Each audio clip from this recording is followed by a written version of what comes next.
दोस्तों उसके नाम से पश्चिमी, दक्षिण एशिया और पूरा यूरोप कांपता था।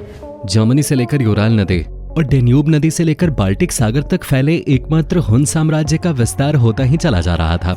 दोस्तों आज हम बात कर रहे हैं हुन साम्राज्य के क्रूर, अय्याश और एक निर्दयी शासक के, जिसका नाम था अत्तिला। दोस्तों अत्तिला इतना ताकतवर और चालाक था कि उसने और उसके सैनिकों ने मिलकर सबसे ताकतवर साम्राज्य रोम के शासकों को बुरी तरह हराया था। इतना ही नहीं, अत्तिला और उसके सैनिकों ने पूरे रोम को तहस नहस कर दिया था। अपने पूरे शासनकाल में केवल एक युद्ध हारने वाला ये शासक आखिर मरा कैसे? दोस्तों आज की वीडियो काफी इंटरेस्टिंग होने वाली है, क्योंकि आज के इस वीडियो में हम आपको अत्तिला नाम के एक ऐसे खूंखार शासक के बारे में बताने वाले हैं जिसके कारनामों को सुनकर इतिहासकारों की भी रूह कांप उठते हैं। दोस्तों अत्तिला हुन जाति से संबंध रखता था। आपको बता दूं कि हुन एशिया की एक जाति है। हुन जाति एक कबीले की तरह पनपे थे। फिर समय के बदलाव ने इस जाति को देखते ही देखते 4वीं-5वीं शताब्दी तक पूरे विश्व की एक शक्तिशाली ताकत बना दिया था। मंगोलों के बाद सबसे ज्यादा आतंक हुनों का ही रहा है। हुन साम्राज्य में एक से एक क्रूर शासक हुए हैं जिन्होंने अपनी तलवार की नोक से अच्छे अच्छे ताकतवर राजाओं का कत्लेआम किया। अत्तिला हुन भी एक ऐसा राजा था जिसने अपने आतंक से पूरी दुनिया में कहर बरपा रखा था। दोस्तों अत्तिला का जन्म 405-6 ईस्वी में डेन्यूब नदी से उत्तर की ओर हुनों के एक शक्तिशाली परिवार में हुआ था। अत्तिला के पिता मुंजक उस समय के सम्राट थे। अत्तिला और उसके बड़े भाई ब्लेडा की परवरिश अन्य हुनों की तरह नहीं हुए थे। जैसे अन्य हुनों को कबीले में रखा जाता था और उन्हें कोई कौशल नहीं सिखाया जाता था, अत्तिला और ब्लेडा को शुरू से ही तीरंदाजी के साथ साथ युद्ध के सारे कौशल सिखाए गए। इसके साथ साथ अत्तिला और उसके बड़े भाई को प्रजा की भलाई का भी पाठ पढ़ाया गया। लेकिन शायद अत्तिला की नजर किसी और चीज पर थे, इसीलिए तो वो युद्ध अभ्यास के समय तो सब अच्छे से सीखता था, लेकिन जब बात आती थी राज्य के गुरुओं से कुछ अच्छा सीखने की तो वो इधर उधर भाग जाता था। वहीं उसका बड़ा भाई ब्लेडा सब कुछ बहुत ही आराम से सुनता था। दोस्तों कुछ ही समय बाद अत्तिला के पिता की मृत्यु हो गई। पिता की मृत्यु होते ही राजगद्दी को संभालने के लिए अत्तिला का बड़ा भाई ब्लेडा गद्दी पे बैठ गया। लेकिन अत्तिला को यह बात बिल्कुल पसंद नहीं आई और वो गद्दी पे बैठने के लिए साजिशें रचने लगा। हालांकि ब्लेडा कभी भी कोई फैसला अकेले नहीं लेता था। वो हर फैसला लेने से पहले अत्तिला से सलाह मशवरा जरूर करता था। लेकिन अत्तिला को गद्दी की चाहत है, जिसकी वजह से अत्तिला कई बार ब्लेडा के ऊपर गुस्सा हो जाता था। लेकिन दोनों भाइयों ने शुरुआत में इस हुन साम्राज्य को बहुत अच्छे से संभाला और अपनी एक बड़ी सेना तैयार की। दोस्तों शुरुआत से ही उसकी नजर पूर्वी और पश्चिमी रोमन साम्राज्य पे थे, क्योंकि पूर्वी और पश्चिमी रोमन साम्राज्य का एक बड़ा और अमीर भाग था। अत्तिला और ब्लेडा का ये मानना था कि अपनी सेना बड़ी और ताकतवर करो और किसी भी साम्राज्य पर आक्रमण करके उसे जीत लो। इससे छोटे राज्य अपने आप ही तुम्हारे सामने झुक जाएंगे। वो रोम पर आक्रमण करके उसे हुन साम्राज्य में मिलाना चाहते थे और सही समय देखकर उन्होंने एक दिन अचानक रोम पर आक्रमण कर दिया। अचानक हुए इस हमले से रोम को न तो कुछ समझने का मौका मिला और न ही संभलने का, और देखते ही देखते हुनों का रोम पर कब्जा हो गया। रोम के सारे सैनिकों को मार दिया गया। लगातार 15 दिन अत्तिला और उसके भाई ने अपने सैनिकों के साथ मिलकर रोम के एक एक पुरुष और बच्चे को मार दिया और रोम के महल की सारी महिलाओं के कपड़े उतरवाकर उन्हें महल में बंद करवा दिया।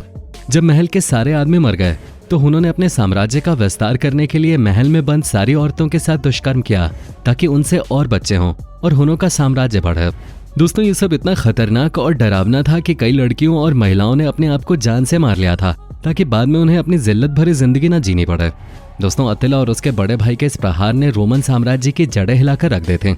अपने पहले आक्रमण और युद्ध में सफलता पाकर अब अत्तिला और उसके भाई की भूख और बढ़ने लगे थे, जिसके लिए उन्होंने अपने आसपास के पड़ोसी देशों पर आक्रमण किया और उन्हें पूरी तरह से बर्बाद कर दिया। अब अत्तिला के सर पे ताकत का नशा सवार हो गया था। वो जब भी ब्लेडा को राज्य के सिंहासन पर बैठे हुए देखता था उसका खून खौल उठता था और एक दिन अत्तिला ने अपने बड़े भाई को मारने का फैसला कर लिया।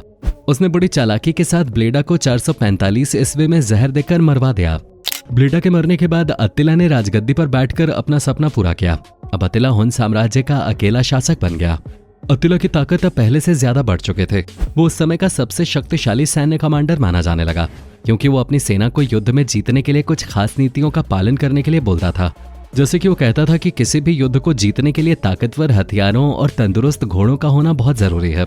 उसकी इन्हीं सफल नीतियों की वजह से अच्छी सेना अत्तिला की सेना के सामने घुटने टेक देते थे। 450 ईस्वी के बाद अत्तिला पूर्वी साम्राज्य को छोड़ पश्चिमी साम्राज्य की ओर बढ़ा। उस समय पश्चिमी साम्राज्य का सम्राट वैलेंटिनियन III था। दोस्तों वैलेंटिनियन III की एक बहन थी जिसका नाम जस्ता ग्राता ऑनोरिया था। जस्ता अत्तिला की बहादुरी से बखूबी वाकिफ थे, क्योंकि उस समय लगभग आधी दुनिया अत्तिला को जानते थे और इसी वजह से जस्ता उसे पसंद भी करते थे। जैसे ही अत्तिला ने पश्चिमी साम्राज्य की सीमा पर कदम रखा तो जस्ता को खबर हो गई और उसने अत्तिला को एक उपहार के रूप में अंगूठी भेजी। अतिला को लगा कि जस्टा उससे शादी करना चाहते हैं, इसलिए अतिला अकेले ही वैलेंटिनियन 3 के राज्य में जस्टा का हाथ मांगने पहुंच गया। ये देखते ही जस्टा से रहा नहीं गया और वो भी अपने कक्ष से निकलकर राज्य में आ गए। उसने देखा कि अतिला वैलेंटिनियन 3 से उसकी शादी की बात कर रहा है। वैलेंटिनियन 3 इस शादी के लिए मान गया, लेकिन अतिला ने अपनी एक शर्त रखी कि वो जस्टा के साथ तभी शादी करेगा जब उसे दहेज में आधा राज्य दिया जाएगा। अतिला की इस बात से वैलेंटिनियन 3 समझ गया था कि ये अतिला की केवल एक चाल है ताकि वो पश्चिमी साम्राज्य को अपने आप में मिला सके। ये सब सुनते ही वैलेंटिनियन 3 ने शादी के लिए मना कर दिया।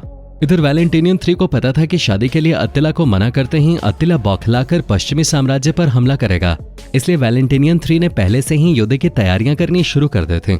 शुरुआत के कुछ दिनों में तो अतिला ने कुछ नहीं किया, लेकिन वैलेंटिनियन 3 भी काफी चालाक था। उसे पता था कि अतिला उसके साम्राज्य पर हमला जरूर करेगा। और दोस्तों, ठीक 2 महीने बाद अतिला ने पश्चिमी साम्राज्य पर हमला बोल दिया। वैलेंटिनियन 3 तो इस युद्ध के लिए तैयारी बैठा था। वैलेंटिनियन 3 ने पूरी बहादुरी और चालाकी से अतिला के इस हमले का जवाब दिया और इस हमले में अतिला को मुंह की खानी पड़े। इस भीषण युद्ध को जीतने के लिए अतिला ने अपनी पूरी ताकत लगा दी थी, लेकिन उसे हार का मुंह देखना पड़ा। कहा जाता है कि ये अतिला के जीवन की एकमात्र हार थे। वैलेंटिनियन 3 ने अतिला की सेना की कमर तोड़ दी थी। उसके सैनिक हथियार छोड़कर भागने लगे थे। इस युद्ध में अतिला को जान और माल दोनों का बहुत नुकसान हुआ था। कुछ दिन तक अतिला ने अपने सैनिकों को युद्ध के लिए तैयार किया और उसने दोबारा पश्चिमी साम्राज्य पर आक्रमण कर दिया।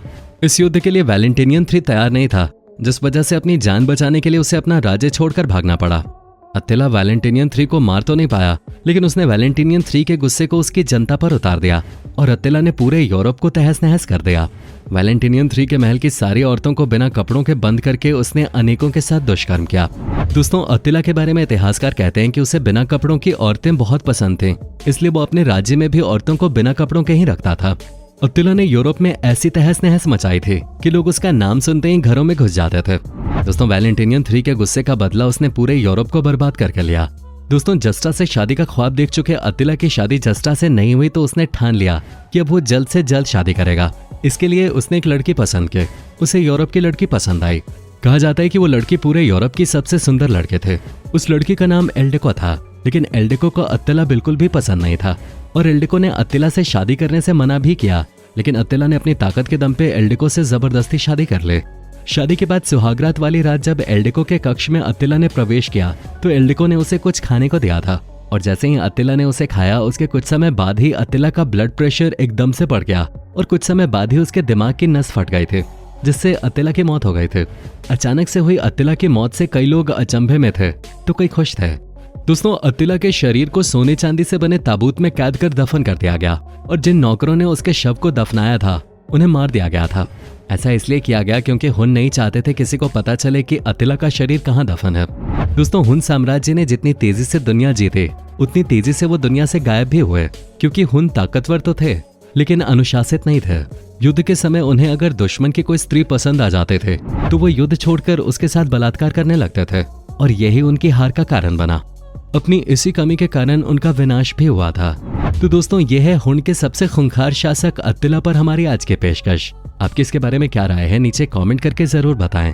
अगर वीडियो पसंद आई हो तो लाइक करके अपने दोस्तों के साथ शेयर जरूर करें और इस तरह की और वीडियोस देखने के लिए इस चैनल को सब्सक्राइब करके बेल नोटिफिकेशन को भी जरूर ऑन कर लें। धन्यवाद।